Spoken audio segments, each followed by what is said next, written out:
it says we're live. Okay, Cool. just refreshing. Hey guys, can you hear us? I I think we're live. YouTube, if YouTube is not lying, it says we're live. If you can hear us, go in the chat and just let us know that this is actually working so we can. Oh, I can hear myself. I can hear myself. Can you? Good. Inception. I think we're live. Yeah, okay. YouTube, Everybody's confirming. Says if I you can hear us. Hey Hannah, I think you have a video playing somewhere because I can hear myself. Oh, hear myself. I can hear myself. Can you? One Good. second. Inception. I think we're live. Let me just make sure it's you. Yeah, it was you. So while Annie is figuring that out, I'll just welcome everybody. Thank you so much for coming to this free live demo with the one and only Hannah Mosley. We're just figuring out where is like the wild internet tab that has us on replay. Hannah, feel free to unmute yourself when you're done. Thank you so much for coming. Before we start, as usual, if you can, please grab the link and share it with your art friends. That would be great. So we have more people joining and getting the most out of this demo. Also, if you have any questions throughout the session, just type the word like all caps question on the chat and I will be taking them and presenting them to Anna, maybe not immediately, depending on if it's a workflow question or not, but I'll save them all and address as many as I can at the end. And that is pretty much what I wanted to say. We have this live demo today with Hannah. She will tell us what she's about to do in just a second. And we will be back this Friday at 4 p.m. LA time.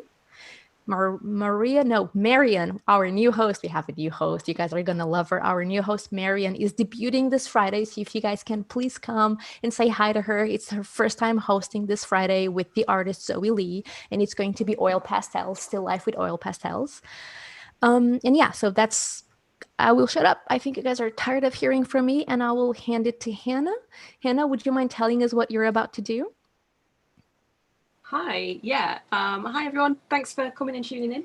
I am about to walk you through my watercolor process for my animal characters that I've been working on recently. So we're going to be starting on, I don't know how clearly you can see this design. I've got put it on spotlight and there you go. Clear. So what I've got here is a very light pencil sketch in sanguine coloured pencil, and I've just transferred that into my sketchbook, ready to paint. But before we dive into that, I just quickly wanted to go over the very, very quickly, because we don't have a huge amount of time, go over the process of how I got from like blank piece of paper to these little rabbits running through the snow. So if you just bear with me 1 minute. Of course. And while you guys, while we're waiting for Hannah to get that ready, if you want, please download the sketch. It's in the video description. I'll get the link on the chat again. Feel free to download it and paint from that. Okay, take it away, Hannah.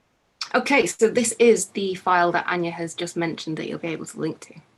So my process whenever I start out making an illustration, I always start with like about 1 million very loose sketches. Sometimes that will be little thumbnail sketches in not flesh and bone, but paper sketchbook. And sometimes I'll do it digitally on my iPad. I like using digital sketching because it's just very, very easy to edit the sketch, to be quite loose with it, to move elements around very quickly. So for figuring out the composition of a sketch and how the characters are going to interact, I really like this as a tool. So I just really wanted to quickly show the replay of how I got to these little guys. So I knew I wanted to draw rabbits. I was thinking of kind of like Arctic creatures, and I am really into interaction between, big grown-up characters and little characters. I think that gives a lot of scope for some really nice emotional moments. So first off, I don't know if you caught that, there was originally going to be a third little rabbit just walking along with Big Rabbit and Tiny Rabbit. And then I decided I wanted them to be like in a bit more of an urgent rush. So I angled the gesture of the umbrella like this, as if they're like running into some snow or wind or rain. But like little rabbits all tucked away safely under the ears. So cute. Yeah, so it's just, it wasn't a massive dramatic change in the feel of the painting. Stop that because that's the rest of the series that it's going on to now. So yeah, it wasn't in a massive change, but I was able to make that change on the fly as I was putting it together. And I just felt if I exaggerated the gesture of holding that umbrella. It just added like another dimension. And so talk through get so You're breaking up a little bit for me. Sorry, I hope it's just my internet. Guys in the chat, please let us know if Han's breaking up or if it's just me. I hope it's just me. Since I'm interrupting, I'm sorry, Han, can you just let us know what software you used to get that sketch?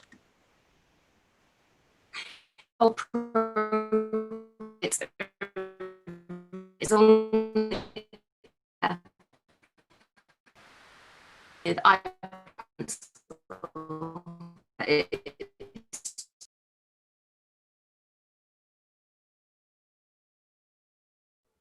Okay, I couldn't hear anything. I'm just waiting for everyone to let me know if it's just my internet that is suddenly okay. It's breaking up. Okay, it's not just me, sadly.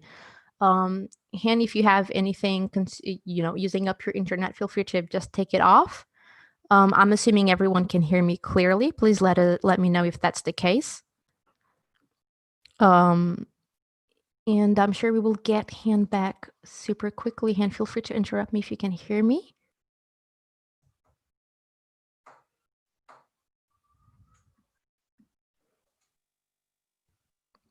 So Han is connecting to audio again. Of course, we needed to have a little bit of technical difficulties. Okay. Hi, Danny. Okay, so you can hear me, which is great. So I'm hosting. I'm glad if my internet is solid, so this will not just go down to the ground. I'm sure Hannah is just trying to get this sorted. Oh, sad. Okay, Hannah, are you okay? Can you try and speak now?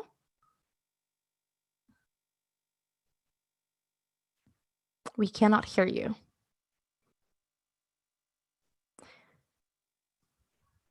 Okay, I'm sure Han is just rebooting. We'll just wait a little bit for Han to come back. Han, if you can just completely get off and back.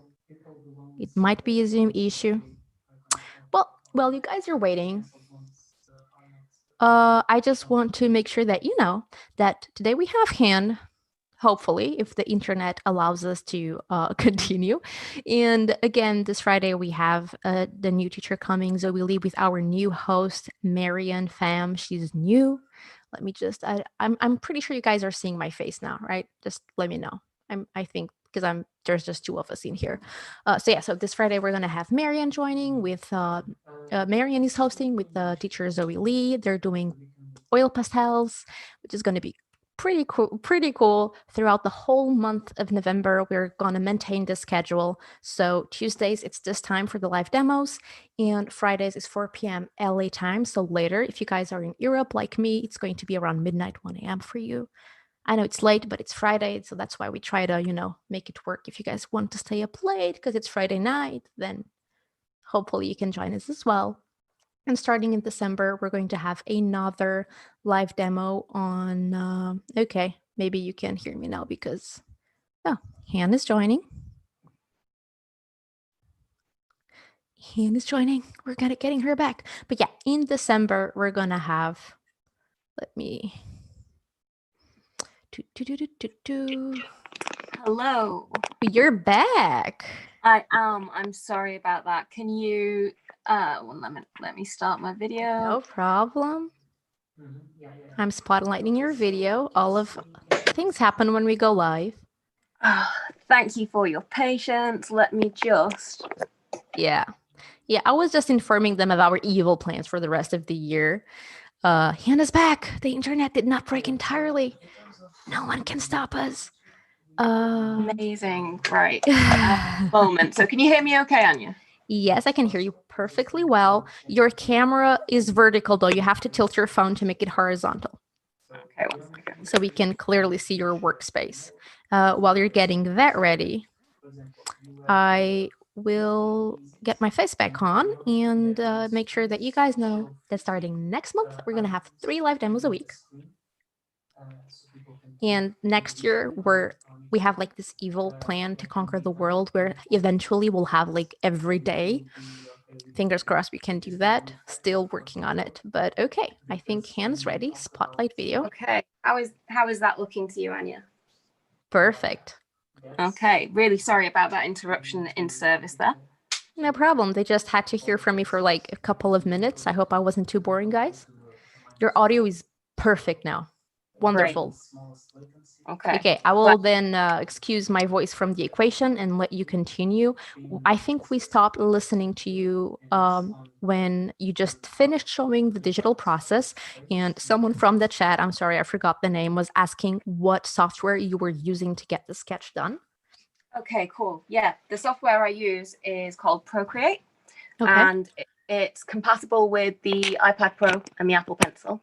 And I'm a fan of it because it's just very intuitive. It's kind of got all the best bits of digital drawing with the mark making and sort of pressure responsiveness of traditional media. So yeah, I'd recommend it. It's a very versatile program. Awesome. Okay, then let's continue the sketch. So you did the digital sketch. What happened then? So I started off with the digital sketch on my iPad screen, and then I used this toy, which has changed how I am working, like my workflow between sketch and like actual painting in the sketchbook. So when I'm working on large scale paintings, I'll often print out a very light copy of my digital line art onto the watercolor paper, like very, very faint, very low opacity. Obviously, I wanted to start doing collections of paintings in these sketchbooks, and you can't run a sketchbook through a printer, right? I didn't like using tracing paper or gridding method. I found they left the page a bit messy, but I started messing with the Etchr Mirror, where basically it's not an ideal format to show it, but basically I've slotted my tablet with the sketch into the mirror, which is like a little stand with a reflective surface. And then I'm just able to very lightly sketch in underneath the line art into my sketchbook. And that is just it's a niche little tool, but it makes for a very clean transfer. So I've been enjoying using that, and I've been using that workflow on all of these paintings. Awesome. And I'm getting the link to the mirror in the chat. If you guys want to check it out, please continue. So yeah, so once I've done my digital sketch, I've transferred it using the mirror into my sketchbook. So this is it's a hot press watercolor sketchbook. So it's from Etchr, and the paper quality is just, it's heavy enough to take water-based media. But also I like the fact that it's got quite a smooth, it's not really got a tooth like cold press watercolor does. So it takes my pencil marks and keeps them quite smooth. So I've got that prepped, and then I had some decisions to make, right, about how I wanted this image to look. And from the very beginning of starting an illustration, I'm always like, the main question, especially with character driven stuff like this, is what's the emotion that you want your audience to feel? Yeah. Now this series of paintings is actually being designed for Christmas cards. So I really wanted it to be about little warm moments of connection. Especially, given everything that's going on in the world right now, the idea of receiving something that with an illustration on it that kind of makes the viewer go, oh, and just feel like a bit of the warm fuzzies, that was really what I was going for. Well, you totally got it. You nailed it. Okay, thanks. That's good to know. It's really satisfying when someone looks at it and has a little emotional reaction. Like, I love seeing that. So, I mean, that question, like, what emotion do you want this image to convey, kind of, that's got to guide everything in it. So it guides the composition, it guides the kind of characters I draw, it guides how I pose them together, and it also will guide what kind of colors I'm going to choose. So I did a few little swatches, just really quick and dirty, they're not precious. They're not, you Wow. know, they're not studies in like nice mark making or nice painting. It was just to get a very basic feel for how many different moods I could get from the same image. Okay. So Beautiful. I started out with this, and I was kind of initially thinking of the fact that the evenings are getting darker earlier, and that kind of, you know, that low winter sunlight that you get where everything's like still quite warm, even though you can feel like the night starting to set in, almost like, you know, when you get picked up from school in September, October, November, and it's already getting dark before you get home. That was the kind of vibe I went for there, and I liked it, and I was enjoying the colors. I really like these kind of muted ochres and the muted olive green. Those are just some of my favorite colors to use, but it wasn't really working for me. Like I felt that suddenly it was too peaceful, and it was kind of at odds with this urgent pose that I'd given them. Like this strikes me as more like this is strolling weather. There's no reason you'd be hopping it home really fast on a lovely evening. So then I moved on, and I tend to try and keep my color palettes fairly limited. So I think the most I've picked in these is like four pigments, and then, you know, black. If there's areas I want to pick out the contrast in. But I came to this guy, and I really like the idea that you've got these two little characters in quite a bleak landscape, and there's not a lot going on. There's no kind of lush vegetation or anything. It's all very muted and grey. And then as you kind of get closer in, like it kind of both visually and emotionally gets warmer. So and I'm thinking there's going to be like lots of snow going on in here that they're kind of battling through. But even though they're in this unpleasant and adverse weather, they're having this like really lovely little warm moment of just like looking at each other and being like, the weather's rubbish, but we're cozy and warm, right? I love how color can communicate so much. I know, right? It's I mean, I think we all have you know, there's kind of colors are very evocative of different emotions, but I think it's as much about the relationship between those the colors that you choose to pick, and which colors you choose to what kind of proportions you have those colors in as well, right?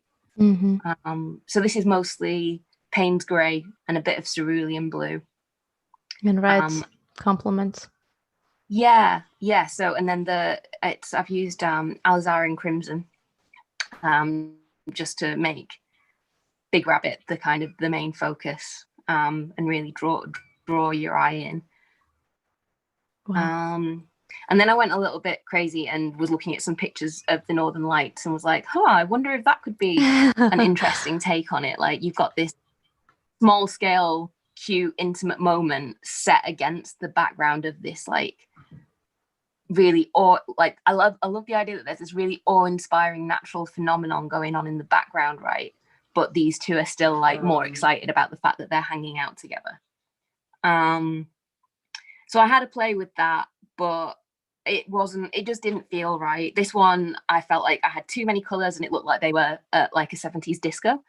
And this one was getting a little bit closer to what I had in mind, but it also just felt a little bit too alien. I think if I was going to revisit this kind of theme, I might look more at like pinks and blues, and I'd probably need to just look up some more reference and focus on that more. But it was a cool idea, but I felt like it was taking me away from where I wanted to go, which was them battling through this little snowstorm together. So I kind of have decided to go with this guy, and that's like how my decision-making process has gone with the colors. Cool. Okay, let's get the paints on paper. People will always do that shit. So, can you just move things over so you can see my palette a little bit more? So, I am gonna start with a really light wash of Payne's grey. Can you either move the camera down or everything upwards? Yep. How's that? The sketches still needs to go way. Okay, now it's cool. Better? Yeah. And we can see half the palette, but if it's comfortable for you, it's great. Just in case just so you know. Okay, yeah. In fact, if I can move you guys a little bit that way. Is that better? Yeah. Yeah. Perfect. Lovely. Okay. So yeah, Payne's grey. I like using this over black because it's got a blue tint to it, which I think sometimes doing color illustration, like I'll sometimes start with like a darker underpainting. But black I find can just, it can suck too much of the color out. It can make everything look very black. And well, obviously it makes things look black. It is black, but it makes things look very flat and a little bit lifeless. So I'm just taking a really, really diluted amount of Payne's grey and just starting to block in the background. Are those our watercolors? These are no, they're not actually. These are Okay. yeah, these are a different brand. But you can say what people want to know, I'm sure. Okay, yeah, sure. It's the Winsor and Newton half pan set. I've had this one for quite a while. I've tried quite a few different watercolor brands over the years, and I think it's just a matter of experimenting and finding out which pigments you enjoy. Yeah, it really depends on your workflow. But that is our sketchbook that I recognize. It is, yeah. And I have been, I'll like give you a little flick through what else I've been doing in this sketchbook in a bit, if that works for you. Yeah, I've been really, really enjoying it. Like, it sounds nerdy, but like I really just love the fact that it lies so flat. Thank you. That was one of our like, it needs to lie flat, not flat enough. Absolutely. Flatter. Like, I don't want to spend energy while I'm painting, like holding down the other half of my sketchbook. Okay. So now I've got this like wet field of the Payne's grey. I'm gonna just add a little bit more pigment up at the back, at the horizon line. I kind of want it to shift from dark towards the horizon line, because you've got these mountains. So I want it to go from dark to light. So there's kind of a bit of a sense of depth to, even though we've only got this very little vignette, it's not like a landscape painting. But I want to give a sense that they're like outdoors in a wide open space. Your camera is shaking a little bit. Is there a way to make it not shake so much? Oh, sorry, is that better? Now it's perfect. Okay, I think I was jiggling my leg under the table and didn't realize. Thank you, Hannah.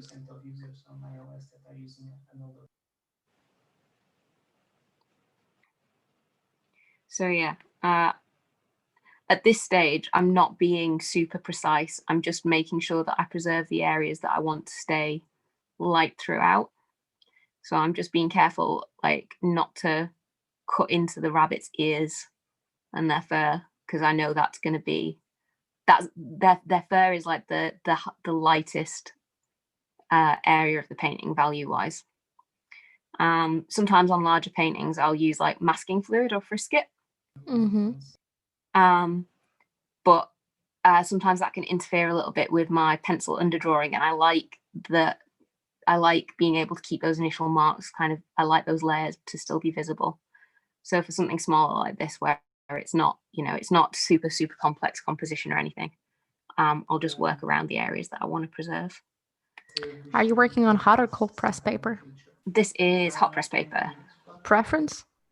Yeah, just like super. I much prefer working on smooth hot press paper. I feel like it's a lot easier for me to draw a fluid line on it. I just don't like the feeling of my dry media. So like, the pencils that I'm going to be using, or if I use ink pen to add in detail, I feel like I've got better control if it's a smooth surface and there's no tooth on it. I know a lot of artists really enjoy the tooth of like cold press paper, and that can look beautiful. But yeah, it's just a personal preference. It's not really for me. Mm-hmm. Yeah, I prefer hot press too. I mean, I thought I preferred cold press until I had a really good hot press sketchbook, Etchr sketchbooks, and I fell in love. It's seriously, because I use a lot of ink, so it really depends on the workflow as well, I guess. Yeah, totally. Okay.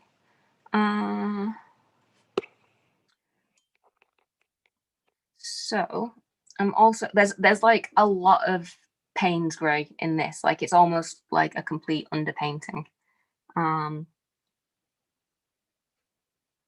just going to block in that umbrella shape. I try and think a lot when I'm drawing about like all kinds of contrast. So there'll be like contrast between shapes. So having, you know, the sort of rounder, softer shape of the character juxtaposed against like the more angular shapes of this umbrella and the landscape. And also thinking about areas of dark and light and how you can use that contrast to direct the viewer's eye where you want it to go. Does that make sense? Yeah, I mean, to me it does. Guys, if you have any questions, please let us know and we'll make sure to address them. Yeah, totally. Like I know I'm just kind of chatting away about my thought process here, but if anything isn't clear or it feels like I've left out a step and I've jumped straight from A to Z, then let me know. I'm happy to explain. So I'm just dropping in a little, I know I said I wasn't going to use much in the way of black, but I am just dropping in a little bit of black into the top of the sky section. And just because I'm using wet on wet, that's just kind of blooming out. And I'm gonna let that continue to bloom out for a little bit before I dry it. Actually, Anya, yeah, are you able to mute me in a minute while I hairdry so I'm not frying anyone? Actually, Zoom is magic.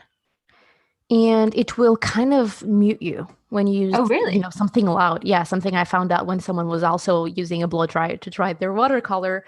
They turned on the blow dryer and everything went silent on their end. It's beautiful, automagical stuff. Well, that is exciting. Okay.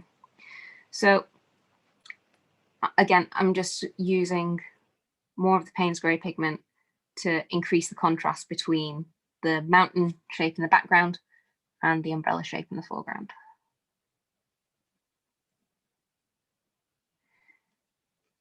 And hopefully, like the overall shapes of the character are starting to stand out already just because we picked them out from the background. Okay. Just adding a little bit of cerulean blue to my palette as well. And while the umbrella is still wet, I'm gonna start dropping a couple of other little pigments in there. It's dried out a little bit more than I'd like it, so I'm gonna water that down.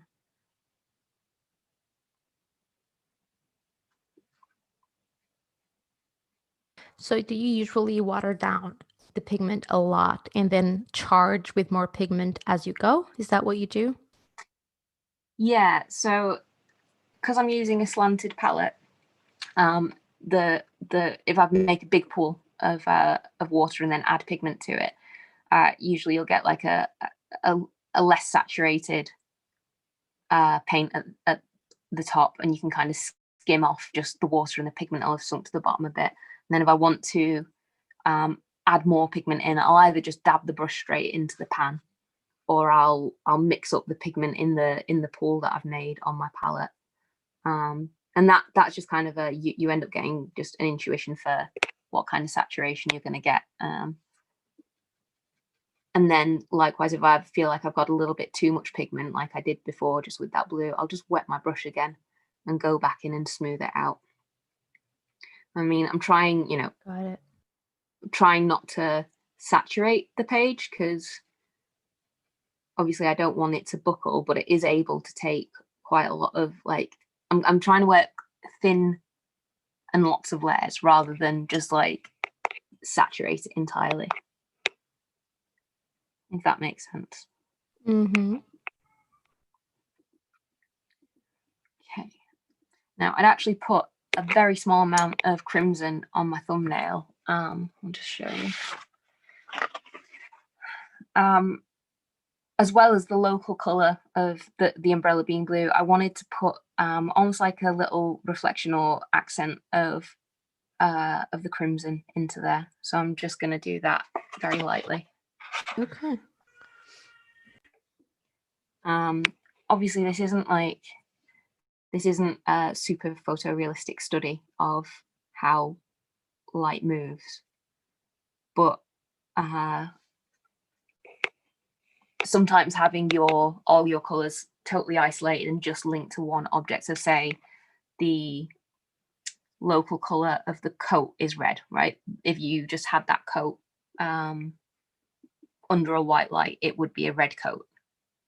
But sometimes it's nice just to have like a little hint of your color worked into the other areas of your painting as well. I find it ties it together, and it can be, it can be quite subtle, or you can be quite bold with it.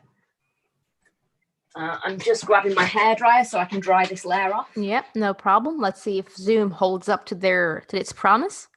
Okay, hopefully I'm not going to deafen anyone. And Banana James, I got your question. I'll bring it up later. And yeah, Zoom is being extremely quiet. Amazing how Zoom can be so helpful. Just addressing some questions about the sketchbooks while Hannah is drying the painting. Yes, Hannah is using a hot press. She mentioned she prefers it. And the paper is not buckling because we make our sketchbooks with 100% cotton, which takes water really, really well. I just dropped the link in the chat so you guys can check our sketchbooks if you want. And Hannah's back. Mm-hmm. So I'm just gonna go in and check that that's dried enough. Yeah, because what I'm trying to avoid, which I've got a little bit there, is the water blooming out and leaving these kind of watermarks, which can sometimes happen if you over wet an area. It's not the end of the world, but it's not an effect that I kind of purposefully go for. So now I'm looking at the sort of background infill that I've got, and I'm quite happy with like the basic values.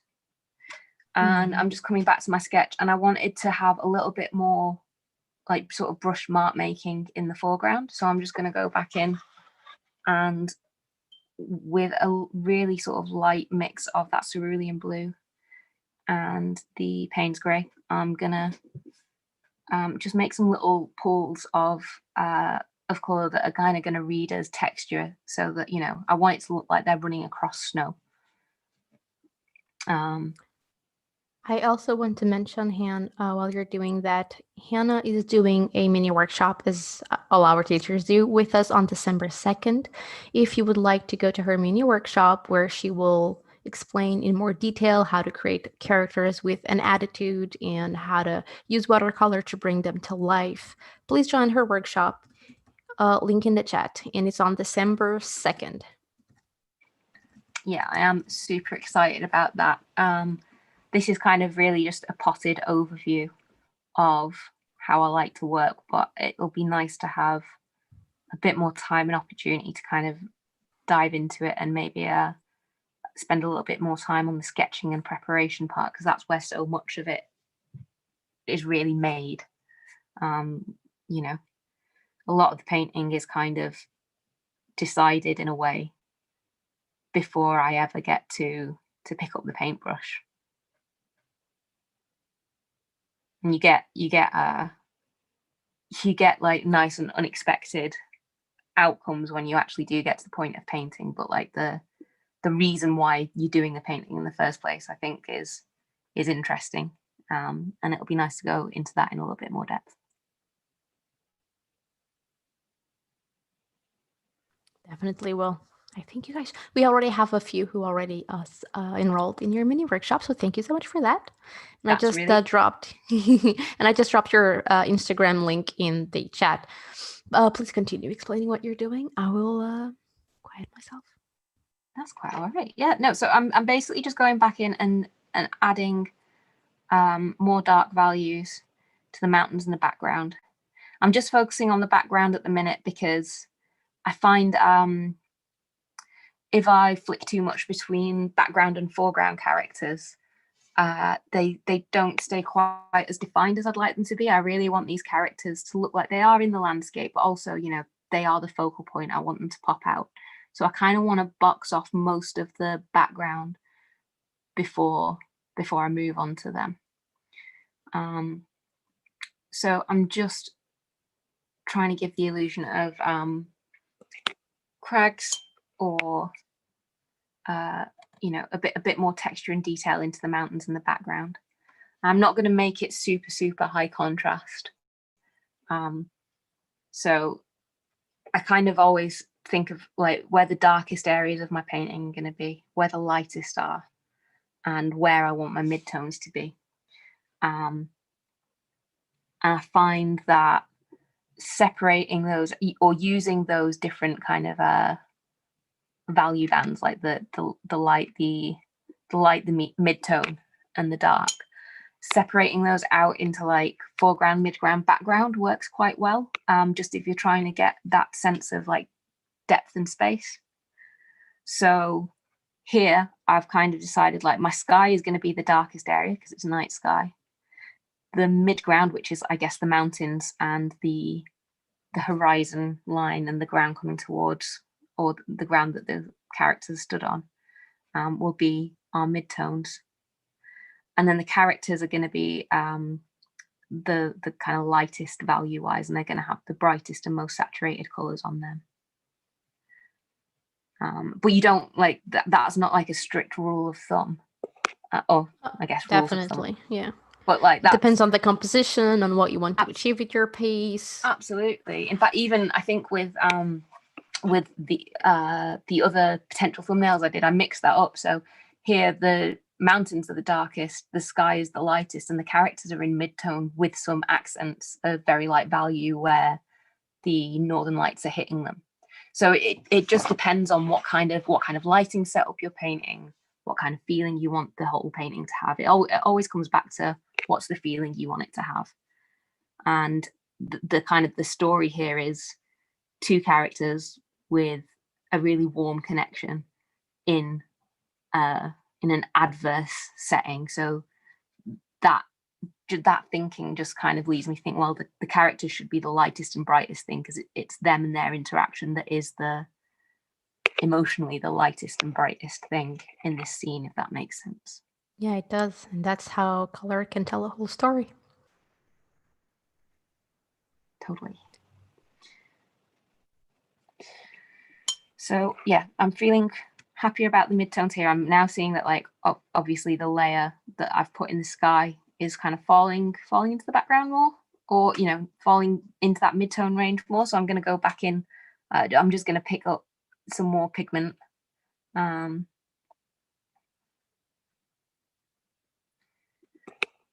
that's pretty well saturated, and I'm just going to go straight in with that. And as you can see, it's like a lot more saturated than I've been working before. But I feel quite confident going that dark now. I don't often feel super confident just going straight in with the highly saturated pigment because it can end up quite streaky. I find it's generally with watercolor more effective to layer it up. If I was working in ink, that might be a different story. But even with ink, I find taking the time to layer up slightly diluted layers of pigment can give a smoother effect overall than just going straight in there with the pigment right out of the bottle and just slapping it on the page.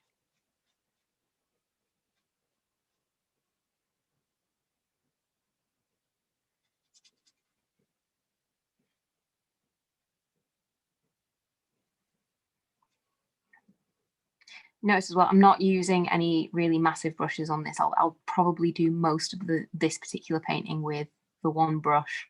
I will sometimes, if I'm doing a larger painting, I'll obviously use a larger wash brush. But for this pretty dinky scale, I find that kind of one mid-sized brush gives me the right amount of control to kind of get into the edges of the shapes that I want to keep defined. But you know, it's not super streaky. I think it's generally a good idea to kind of use the biggest brush you can get away with for a space. but this kind of size. What is this? Yeah, I was wondering that. You read my mind. Yeah, I've used this brush so much, I've actually rubbed the size number off of it. Let me see if I've got a newer one. So this is a number 8. I guess this is like a number 3 or 4. It seems like it. Yeah, that's my educated guess. Yeah. So I am feeling quite happy that I just want to add a little bit more texture onto this snow. So part of what I'm doing is these little kind of like shadow dips where there's the actual shadow of the rabbit character, which is the darkest and at the front. But then I've also got these like softer shadows where I'm kind of imagining there's like drifts and little banks of snow. And I'm just going to make some more marks like that further off in the background, make them smaller because perspective. I like how you're making the snow gray and blue. Yeah, well, this is the thing. It is tricky to paint white stuff, and you know, things are very rarely black or white if you actually look at them. And yeah, I just wanted that kind of like, it's dark, it's evening or night, and I feel like the blue just makes it for a more interesting palette than if I just painted the whole thing in grey wash. Yeah, it gives a very magical feel. Becky asks what pencil you used to outline, if it's a watercolor pencil. No, I don't tend to use watercolor pencils because they would just dissolve as soon as I started layering up the watercolor over the top. So I use Colorays and polychromos, and I think for that outline I used a mix of Tuscan Red, and I used a little bit of this sanguine color as well. Because I knew that the palette for this was going to be predominantly pretty cold, quite like the idea of having like a little bit of a warm outline. It'll be very, very subtle when it does show through. But I wanted that there, rather than have the whole thing be just in a very cool palette all the way through. Kind of like how I was talking about with having that little bit of that, just that tiny accent of crimson in the umbrella.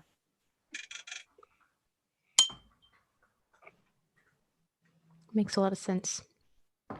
And it makes a lot of sense to go for the red and dark blue as well and make the complementary kind of balance each other out. Thanks. In a nice, soothing way. Okay, so we have pretty much all of our blues kind of laid down. Yeah. So I'm feeling pretty happy with the background. I'm going to go in and work over everything with a layer of coloured pencil and possibly some pigment markers as well once the flat watercolours are laid in. But at the minute, I'm happy with where the background is up to. So I'm just going in and blocking in the local colour for Big Rabbit's coat.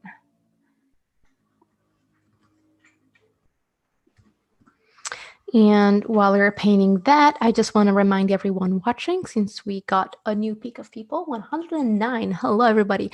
If you're watching, please join Hannah for her mini workshop on December 2nd, where she will go more in depth about her drawing and painting humanized, cute animal characters. So yeah, how to breathe life into your characters with color and in watercolor. So yeah. Link in chat.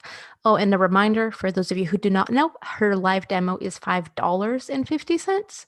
And once you enroll, you will get immediately in your email inbox a $10 voucher code to spend in our art supply store. So if you'd like to get the sketchbook that Hannah's using, which is a A5 hot press sketchbook, or our watercolor set, or our brushes, whatever you'd like, you'll get a $10 off immediately just because you enrolled in her $5.50 workshop. Pretty sweet. Yeah, I'm really, really enjoying this sketchbook a lot. and I'm quite excited. I'm kind of like trying not to get carried away with myself and just take you on a little book tour already, because I've been painting in it for the last couple of weeks. Oh, we can totally have that at the end. You guys stay tuned for the end, where Hannah will just go through her sketchbook and show you a bunch of awesome paintings. I know it because when we did the test for this call, she showed me, and the art is beautiful. So yeah, a little treat for those who stay until the end. So yeah, I'm just trying to keep a nice smooth layer of the crimson at the minute. It looks very, very garish and bright right now, and I am gonna tone it down with some other layers once that's dry. But I just want to go through, and actually what I'm gonna do is add a little bit more of this deeper red. I don't know if you can see the difference. So the alizarin crimson it's got quite a pinky hue to it, which I like, but I feel like on my thumbnail it didn't feel quite as overpowering, and so I'm just gonna mix in a little bit of this. I can't remember what the color of this is, but it's more of a, let's have a look at this pan. What are you called? Oh, don't worry too much. Don't fuss too much about colors, because the different brands have different names. It's just about the pigments. So anyway. So yeah, sorry. So basically, yeah, I'm using this slightly pinkier color, which is that's not alizarin crimson. That was the permanent rose, and now I'm using the alizarin crimson, which is like almost more of a, well, for people in the UK, it's like a pillar box red, that really iconic telephone box red or post box red. Great comments from the chat saying this would be a great Christmas card. And Susan says, are some of your color choices related to how well they transfer to being printed again as a Christmas card? That's really interesting. So yeah, this is intended as a Christmas card. I've been working on a series of these illustrations, and it was kind of my mum has been asking me for at least 20 years to do like some Christmas cards as a range, and I've been so stubborn and just never made time for it, or never made it a priority. And this year, with the world in such a crazy state as it is, I was just like, oh man, like I'm really looking forward to getting Christmas cards from my relatives this year, because I miss them all, and I love getting things in the post. And it just felt like the right time to make some cards, and that's why I've spent such a lot of time thinking about how I want people to feel when they see this picture. So I'm not just thinking about like how it's going to look on my Instagram page or whatever, right? I'm when I was sketching these out, I was trying to think like, imagine this landing on someone's doorstep and they open up the envelope and it's in there and they see this little picture, and that's what I'm thinking about, and I want to give them like a super intense dose of the warm fuzzies when they open that up. That's adorable. And my color choices, like I mean they're not really. Your camera is shaking a little bit again. Sorry. Oh, sorry, that was me banging my paintbrush a little bit too enthusiastically. All the warm fuzzies are transferring. See, the more you shake the camera, guys, the more the fuzzy feelings will go into the pigment and infest the painting and just bring warm and joy to the beholder. You will feel it. You don't know it, but you'll feel it. Absolutely. I'm sorry. Please continue.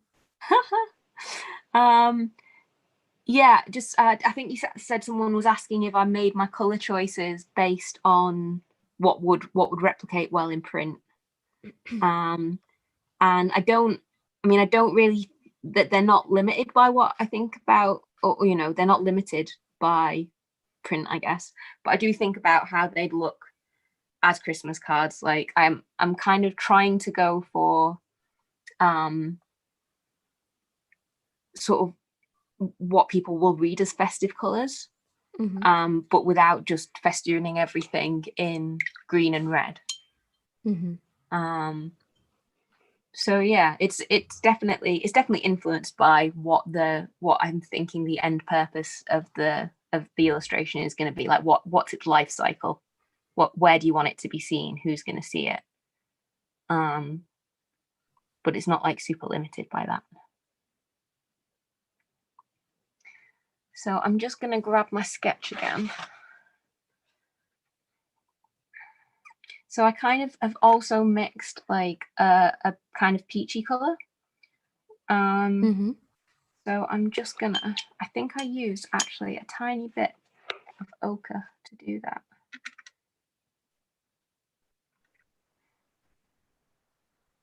Yeah. So I've put a tiny bit of ochre in with my crimson, and also like the teeny tiny drop of the Payne's grey with its like nice bluey tint, and it's giving me this kind of like peachier pink. Mm-hmm. That I did the Big Rabbit scarf in, because I don't care about clashing colours, and I would totally go out wearing a pink scarf and a red coat. And I kind of think with a limited palette like this, it works.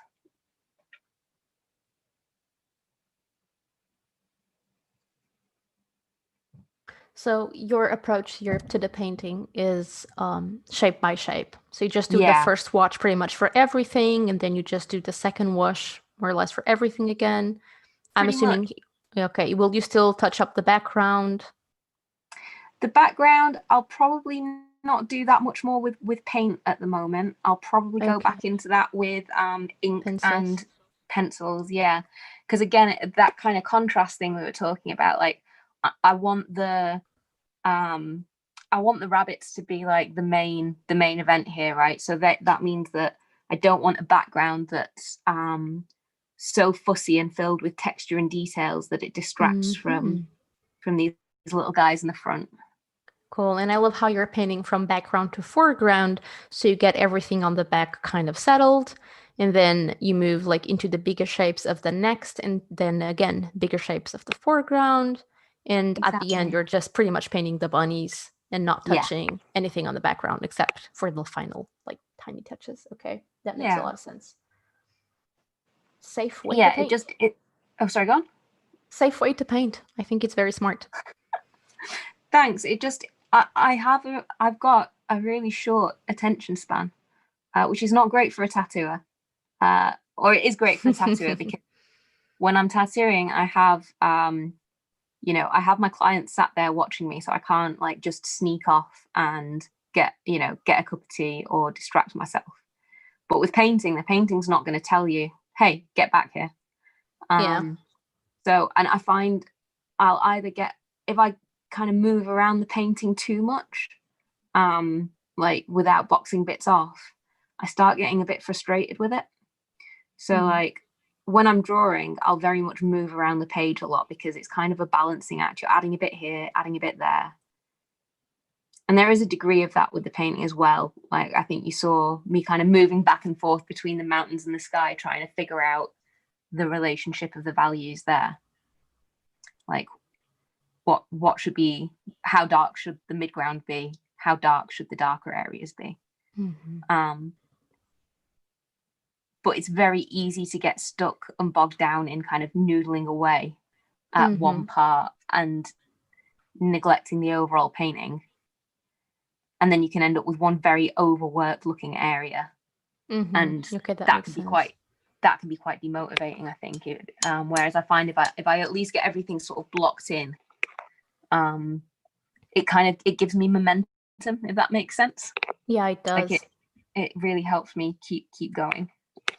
Again, for everybody in the chat, if you would like to learn more from Hannah, please enroll in her mini workshop. It's $5.50, and you will get immediately a $10 voucher discount in any art product in our store.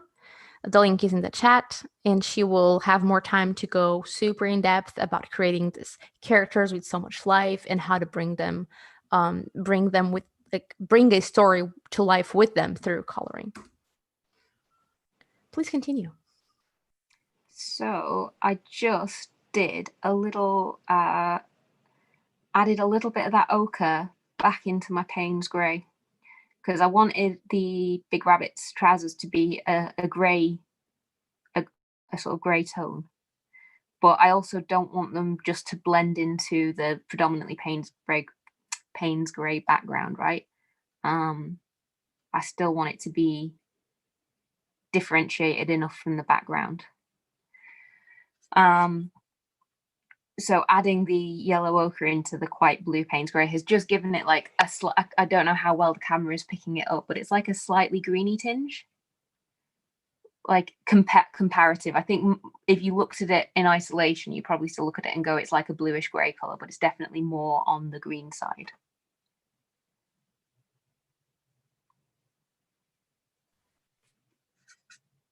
Yeah, and it's muted enough so it's not drowning the importance of the red and the blue.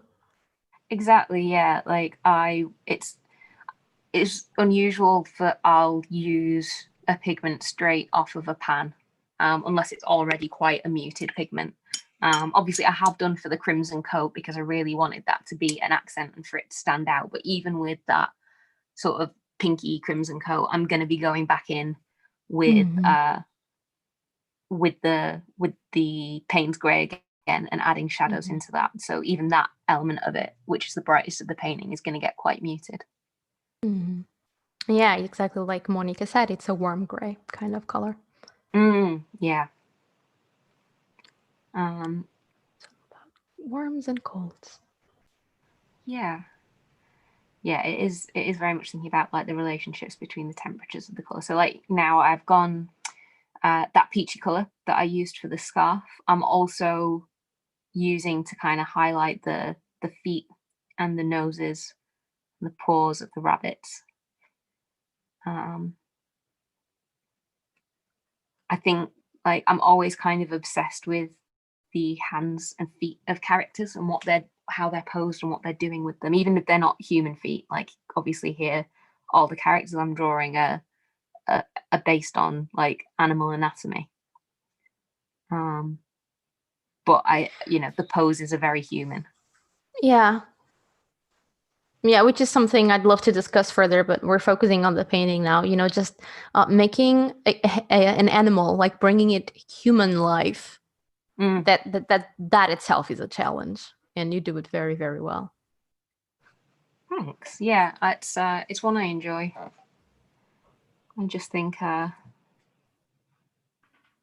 jelly bean toes. Yes, exactly, Monica. Jelly bean toes. I love it. It's so funny. I used to have. I think a lot of like artists starting out, it's not uncommon to have a bit of a bugbear about painting extremities, painting toes, painting fingers, painting hands and feet. But there was a family friend who was a very talented watercolor artist and draftswoman called Barbara. And she bought me my first sketchbook, or my first like serious sketchbook, when I was like, I'm going to be an artist now, when I was like 12 or 13 or whatever. And Barbara noticed that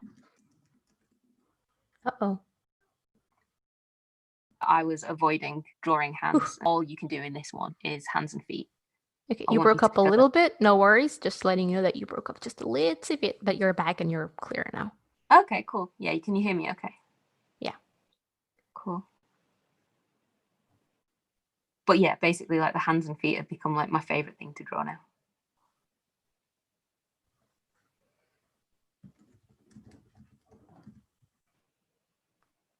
Oh man, it's coming together.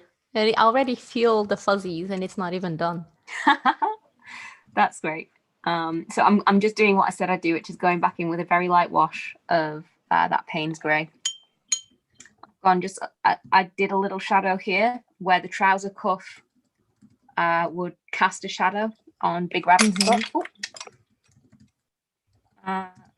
But it's a little bit more saturated and darker than I'd like. So I'm just going to go back in with a clean wet brush and lift it a bit there. I'm happy with that. So that's got a softer edge to it now. How are we doing for time, Anya? It's about to turn into the hour, so 6 p.m. for us, but do not worry, we can go a little bit over time. I think it's totally worth it. And we did have some technical issues with the internet, so technically speaking. Yeah, thanks everyone for being patient and understanding about that. Yeah, thank you guys so much. Gosh, that has flown by. It does not feel like an hour. When we're having fun. Totally. I'm going to make a last minute call and give them pink eyes as well, you know. There we go. So I'm just going to dry this layer quickly. And then because we are starting to run a little bit short on time, I'll go. Would it be useful to show a bit of the technique where I'm going over with pencils? Yeah, I think everybody would love to know, guys. Let us know if not. But yeah, I would love to see it. Yeah, if you'd rather me continue with painting, that's fine. Maybe just give us a little shout in the chat box. But if you'd like me to dry this off quick, and then I'll probably just focus on maybe the faces or the hands and feet, seeing as I can't shut up about the hands and feet.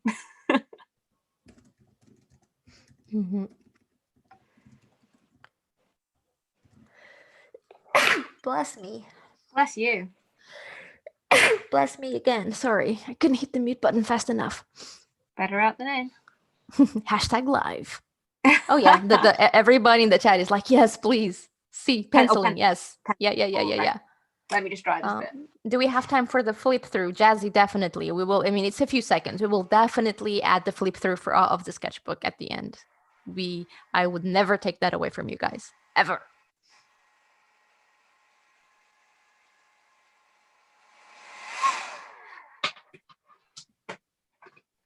Okay. So I already picked out the pencils that I wanted to use. I've kind of picked out a color scheme that is pretty complementary to the paints that I've been using, because I don't want to be bringing in lots of new pigments into the mix at this point. I want to be complementing and strengthening what I've already done. Yeah.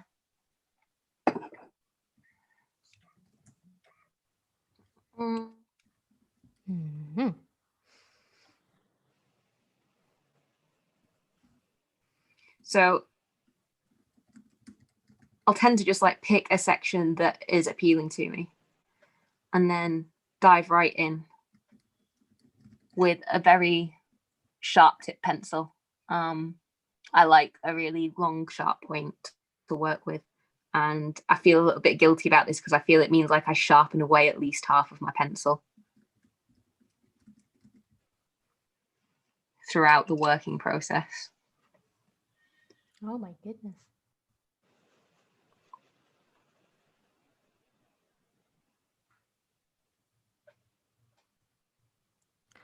A great thank you to everyone in the chat. You guys are not only being extremely positive, you're also a bunch of sweethearts. I really appreciate all the encouragement that you're giving Han and myself, and being so forgiving with the technical issues and so supportive of our products. Danny's just saying, for everyone in defense about the cost of the journals, she means our sketchbooks, look at the postcards as well. So that's a great idea. It's the same paper, all 100% cotton. So check those out. And thank you, Susan, for grabbing our sketchbooks. Susan said she thought they were a bit pricey, but now she understands why. Because yes. It's 100% cotton paper, and really good cotton paper.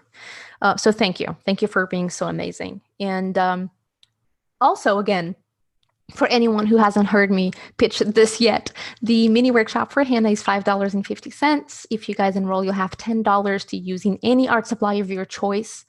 The workshop is on December 2nd, and Hannah will go more in detail about creating these characters and bringing them to life through color. Link in the chat, and I'll let Hannah talk about the penciling. Cool. So I'm working on Big Rabbit's face right now, and I'm using a burnt carmine pencil. Again, like with the colored pencils that I use, I tend not to go for like what I kind of think of as like the crayon box colors. So, you know, I very rarely would use like a really bright red or a sky blue. And I find that having these warm sort of terracotta colors, so there's like a sanguine, a walnut brown, a burnt carmine, they allow me to add kind of, again, a warmth and texture in there. So where before we had like quite a light, bright pink eye, I've now been able to like tone it down and darken it. I love how just those little details are bringing so much life to the piece. It's just all of a sudden shining. Thanks. I'm only sorry I didn't work a little bit faster so you guys got to see the finished thing on screen, but I will be finishing it later tonight and posting the final result. So I don't know, do you think you could maybe share that on the Etchr page so that people can see Definitely. what the finished Definitely. result of all this is? Definitely. We will share, we will get some recordings of this video to our social media platforms. And, oh, guys, okay, I usually share this at the end. Oh, my English is so great. If you guys want to be in for a $50 US dollar voucher to spend in our store, all you have to do is tag us with Etchr Mini Workshop, hashtag Etchr Mini Workshop in social media, and just show the art that you did while watching the live demos, or the art that you did in our workshops, or just even yourself watching the live and a picture of your setup while you guys are watching this, or any other live demo or workshop. We would love to see your photos and your art all over social media. And every month we will randomly select, I don't know if it's random, I'm not the one conducting that, I don't want to lie, but every month we will select one user and give them a $50 voucher to spend in our store. So Christmas coming over, so if you'd like, please help us share the word through the hashtag Etchr Mini Workshop.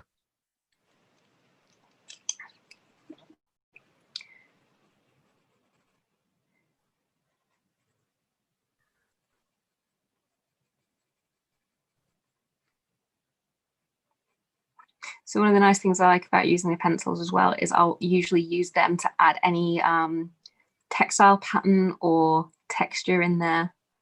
And I feel like it just lends a sharpness and detail that isn't really, like, it's not watercolor's strong point at this scale.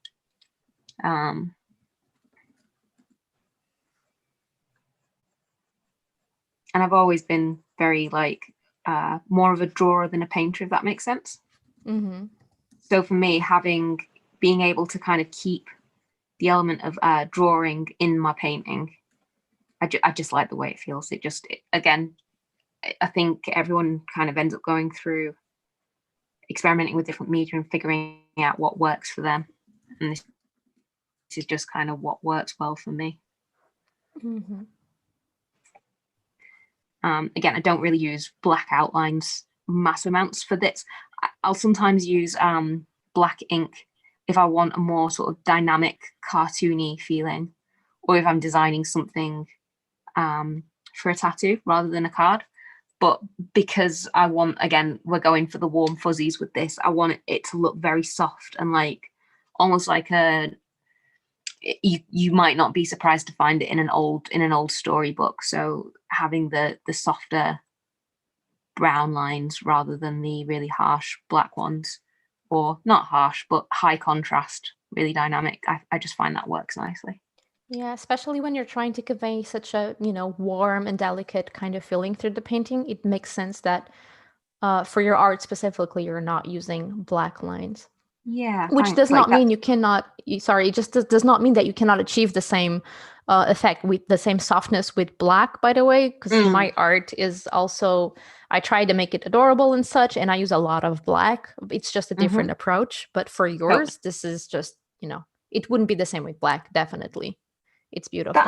That's it. There's not there's very few rights and wrongs when you're picking what media to use to convey a thing, but it's just you make a decision, right? And at some point you just got to be, well, why are you making that choice? It's like, well, it feels right. It feels right for what I'm trying to achieve.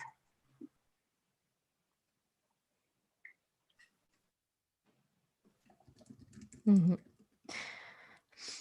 If you, talking to everybody in the chat, Mina just suggested a couple of really good artists that she would love for us at Etchr to have. If you have any suggestion, guys, we're more than open to the names that you have. Feel free to email us at hello@etchrlab.com and tell us who you'd love to have here on our live demos. The more people ask for certain teachers, the easier it is to convince them to come. So just saying, you know. And wow, we have Chinese listeners. Thank you guys so much for listening from all the way from China. Wow, I love the internet. That's oh my amazing. goodness, you added a pattern to the pants with pencils. Oh, Yes. the life. And I like that's another I like really using pattern in a lot of the clothing because it just helps emphasize the movement of the character. It's just another way of sort of giving them, making their form feel a little bit more shaped out, you know, instead of just having those cut out shapes that I was blocking in with watercolor at the beginning. You've now got, you know, the lines in the pants are describing the form of how his knee bends and how, you know, he's pushed forward at the hip here. So I like drawing patterns on clothes because they're cute, but also it really helps add a lot of movement and life to the character, I think. Mm-hmm.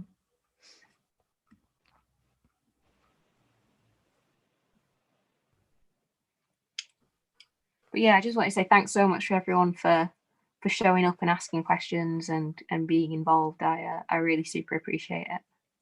Yeah, likewise. Echoing Hannah's words. Oh, those are such perfect little mouse feet, Barb says. They are. I just want to kind of cuddle them. Tickle, tickle, tickle, tickle, tickle, tickle. And if you guys want to learn how to do this and more from Hannah, I swear I'm about to shut up with this. We're almost done too. Enroll in Hannah's mini workshop. Again, $5.50, guys, is not that much. And we will give you a $10 voucher to spend in our art supply store. And you'll get to spend more time with Hannah, where she will go through all of this process and more. So encouraging you to enroll. Oh, we have limited seating. So that might also be important to mention, just in case we sell out. I have just dipped back in with my brush because I felt like it was important to add these little shadows over Little Rabbit's head and ears just to show that he's really being sheltered by Big Rabbit's ear. Because that was a little touch that just made me go like, that's the cute bit. That is so true. Yeah, because we as humans, what we do is we grab our jacket and put it, across, Yes. the kid or something, because that's what we have as humans. But if we had such big ears, probably we'd do that. That's genius. That's definitely a lot of the fun in drawing these animal characters as well, is like trying to give them a human gesture, but thinking how it might be different for them given how they're put together. Mm-hmm. So I'm just doing that the same as I did for Big Rabbit's trousers with Baby Rabbit's jumpsuit. Like I don't know if you guys have ever worn these, or Anya, if you had them when you were a kid, but like the big puffy snowsuits that you put babies into. Mm-hmm. I don't have them, but yeah, those are cute. The internet shows me everything. Oh, you're a mother. Here, take all of this advertising of all the things you should have, even if you don't need them. Yeah, exactly. So I just think bits like that are very, very cute. And I just wanted this small rabbit to be as cozy as possible. So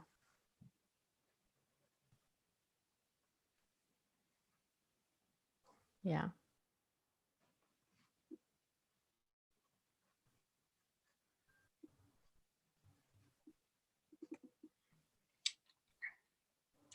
Oh my goodness, so much life already.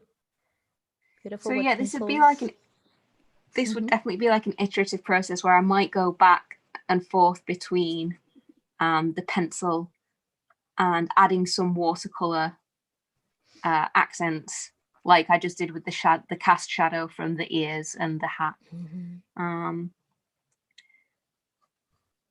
That might not be a one and done thing. I might go back and forth until I've got the effect that I like. Oh, I just realized, does the umbrella does it have a hole in it? Yeah. It's kind of. Oh my goodness, oh. Yes, that's exactly the reaction I was going for. Success. I seriously, I didn't realize this until now. Yeah, I wanted it to look like a bit battered around and like one of the spokes is starting to come up because of the wind.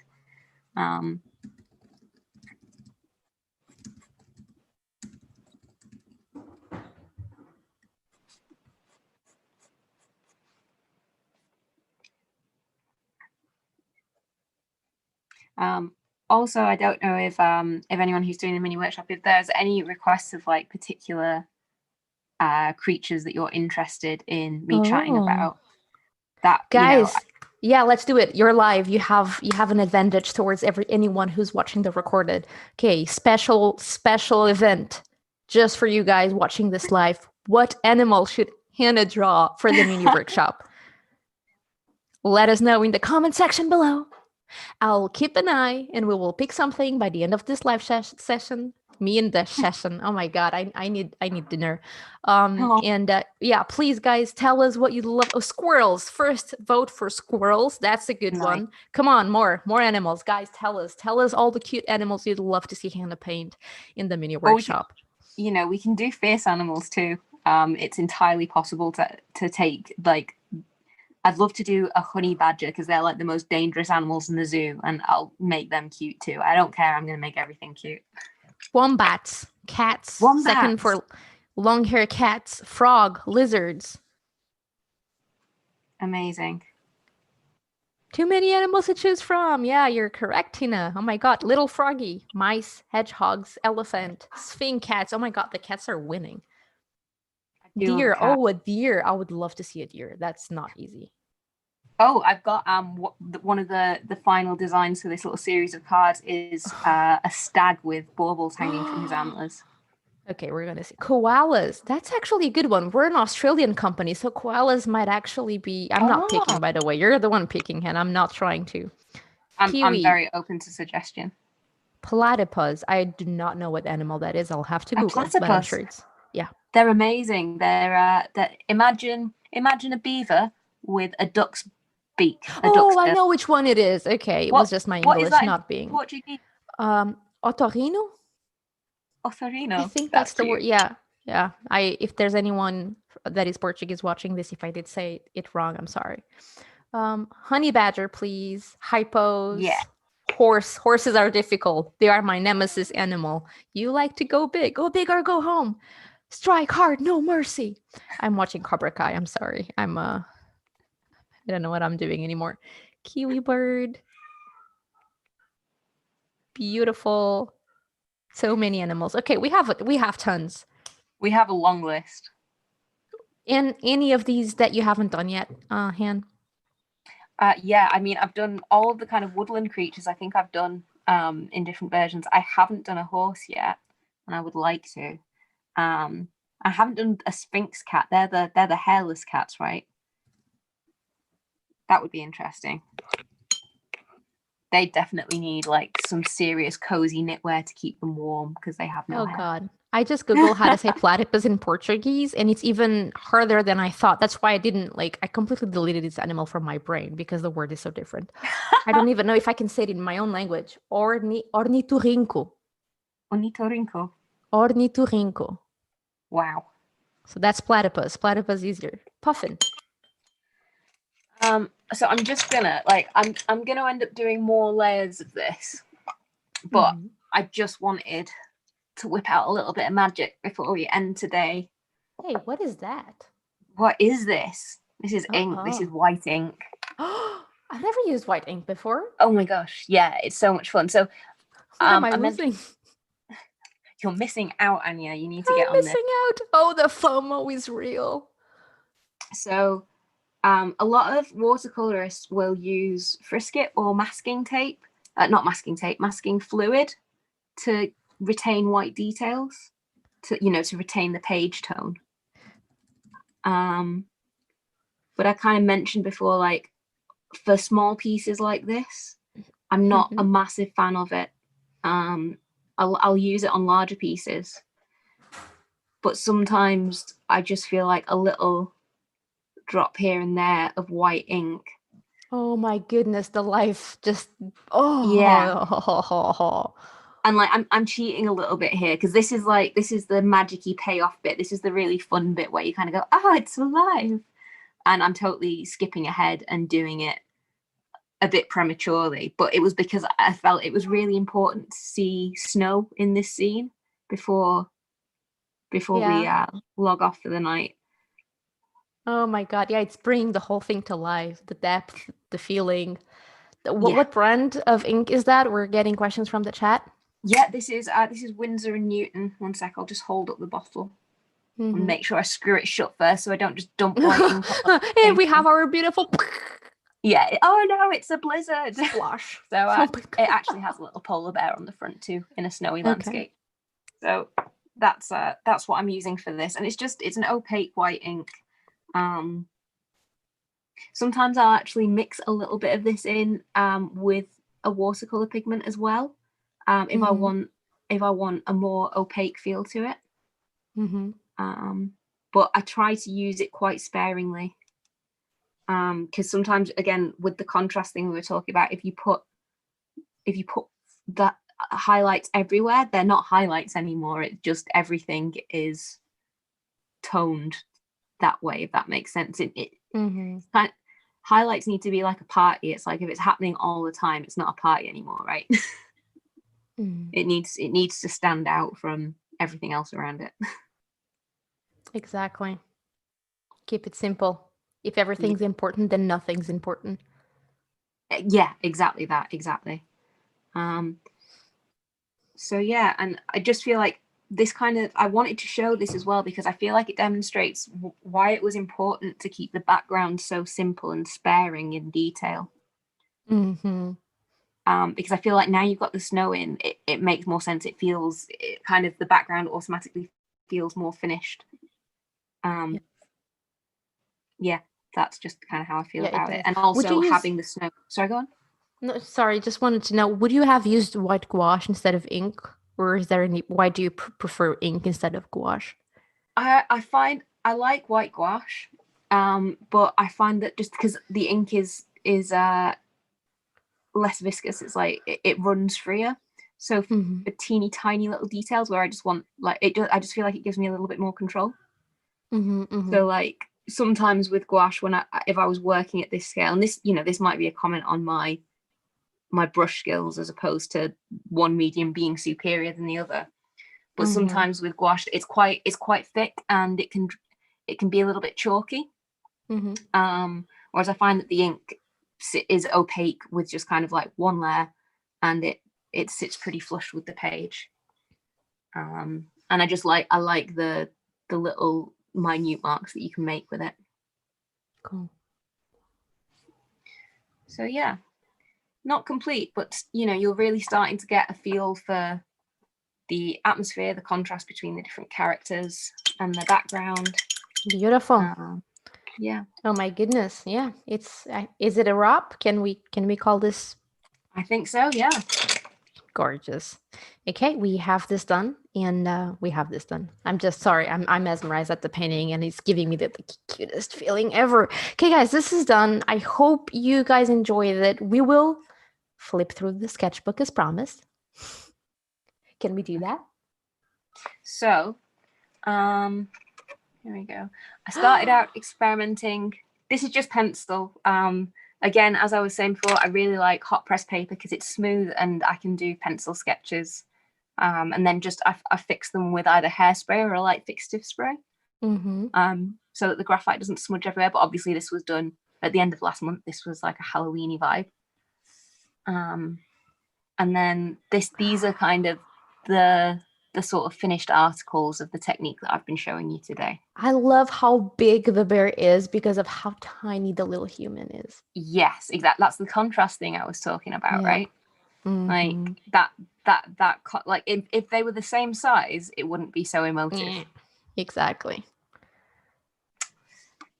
However, these guys are the same size, and it gives them, I feel like it gives them sort of a bit of a, like, they're conspiring and chatting and making plans and being cute, and it just gives a very different dynamic from the bear and the girl, right? Yeah. So yeah, here's, you can see more example of like how I've used the pencil crayon or the colored pencil rather, to pick out details in the fur, to give, subtle texture to like the background, even into the sky. just to give a sense of like light radiating out from the moon. Mhm. Just describing the cushions in the background. I really like using pencil marks to describe forms so that these feel like, obviously they're very stylized, they're not realistic, but I want them to feel like solid, like you could pick them up and give them a hug, right? Mhm. Speaking of Oh, hugs, the little foxes. yeah. So again, this is me having a go at making something festive without it being like pillar box red and holly green. Like there's still warm orangey reddy shades in there and olivey greens. It's I've stuck with quite a limited palette for each of these. Mhm. Something a little bit different. Aw. I wasn't ready to stop drawing spooky stuff after Halloween, so I wanted to draw the Christmas bat. I like to imagine he flaps over people's head with mistletoe, and and instigates smooching across the land. Aw. I love how Yeah. everything has its own story. And then we have Mr. Rabbit and the kiddo and the child. Yeah. The rabbit and the Yeah. child, not copyrights of any Disney movies, series, TV series. Yeah, big rabbit, little rabbit. So yeah, that is my sketchbook today. Thank you so much, Han. Okay, we're wrapping this up. We went a little bit over time, but I hope you guys enjoyed it. I certainly did. Again, let me just show our faces a little bit. Actually, I think it's just my face, and it's very dark because it's nighttime over here. But okay, thank you guys so much for coming. Hannah, thank you for this wonderful demo. I will leave the link to Hannah's mini workshop in the chat one last time before we log off. Again, it's $5.50 for the workshop, and you get a $10 voucher to spend in any art supply of your choice in our online store. And that's pretty much it. We will be back, not me, but we will have another live demo this Friday, 4 p.m. LA time with our new host, Marian. Please come and be encouraging. It's her first live demo, and I'm sure she'll be great. And she will be with the teacher, Zoe Lee, and we're doing oil pastels, still life with food, fruits, and using temperature to get form right. So I think it's going to be pretty cool if you guys are into oil pastel or curious about it. I think it's totally worth it. Okay. Tina, thank you. I'm so happy when whatever live this is, it's always someone's favorite. It makes my heart flutter. So thank you guys so much. Thanks, Go guys. ahead, Hannah. I was just going to say thanks to everyone for bobbing along, and feel free, like, if this has inspired you to draw anything or work on your own characters, like, please do, like, hit me up on Instagram or similar. I would love to see your paintings. Yeah, that's it. Link in the chat. Thank you guys so much, and I'll see you around. Enroll in the mini workshop and subscribe to our YouTube channel. Okay, bye now.